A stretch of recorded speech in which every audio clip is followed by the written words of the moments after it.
Lorsque nos meilleurs amis prennent du poids. Aujourd'hui, nous allons parler du surpoids chez le chien. Les causes peuvent être très différentes. Le problème est souvent dû à une mauvaise alimentation et à un manque d'exercice, les deux allant généralement de pair. Mais d'autres facteurs encore comme les prédispositions de race, l'âge, la castration, les maladies ou les sollicitations psychiques peuvent être ici des éléments déclencheurs. Si vous avez l'impression que votre chien a un peu d'embonpoint, mieux vaut alors le faire examiner par un vétérinaire pour en avoir la certitude.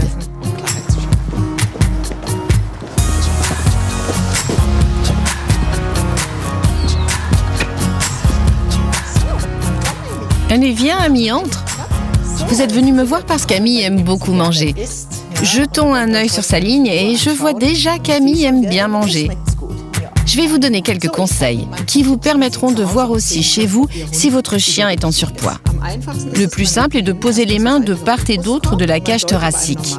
Quand un chien a un poids normal, on devrait alors pouvoir sentir légèrement les côtes. Si je palpe maintenant, Ami, oui, je sens les côtes, mais je dois chercher un peu. Je dirais qu'elle doit bien avoir 2 à 3 kilos en trop.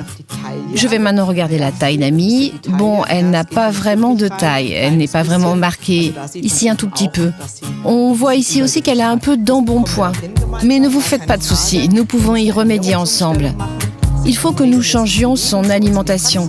Vous allez venir régulièrement la faire peser chez nous. Nous surveillerons ainsi son poids. Il faut aussi faire une analyse de sang. Je vous conseille de le faire rapidement. Oui, Ami, tu as été fantastique. Pourquoi est-il aussi important de surveiller le poids de son chien ? Un embonpoint net risque non seulement de perturber fortement la qualité de vie de votre chien, mais peut également entraîner des pathologies graves.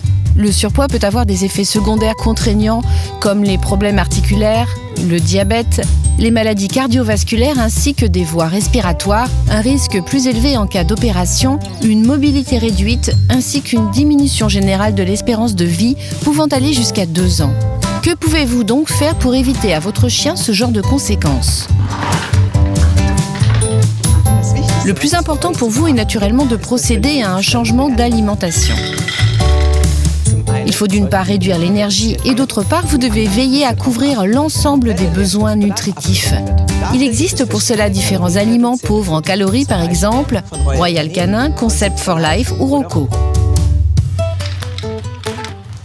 Lorsque vous ferez votre choix, il faudra vous assurer que l'aliment présente une teneur en graisse brute réduite et qu'il contient suffisamment de fibres.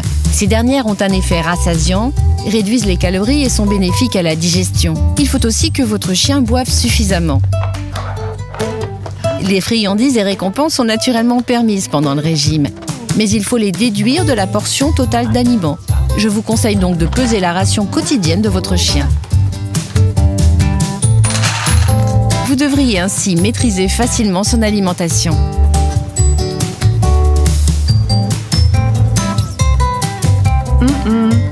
Même si votre chien est devenu maître dans l'art de mendier. Une fois les habitudes alimentaires changées, vient alors la partie la plus agréable, car perdre du poids doit aussi être divertissant. L'important est que vous intégriez régulièrement de l'exercice au quotidien. Vous y parviendrez plus facilement si vous prenez rendez-vous avec d'autres chiens pour sortir votre chien ou si vous agrémentez une balade tranquille avec un jouet approprié. Cela permet non seulement d'intégrer plus d'exercices en jouant, mais offre également à votre compagnon plus d'action et de plaisir.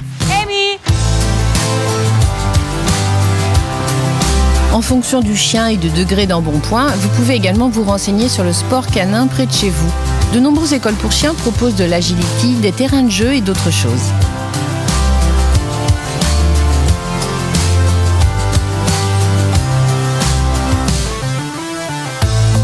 Faites attention à ne pas vous surmener vous-même ou votre chien. Décontractez-vous et profitez des activités communes. Vous atteindrez ainsi pas à pas vos objectifs sans vous stresser. C'est votre état d'esprit qui compte le plus. Votre chien vous suivra. J'espère avoir pu vous aider un peu avec mes conseils. Je vous souhaite une bonne continuation à vous et à votre chien.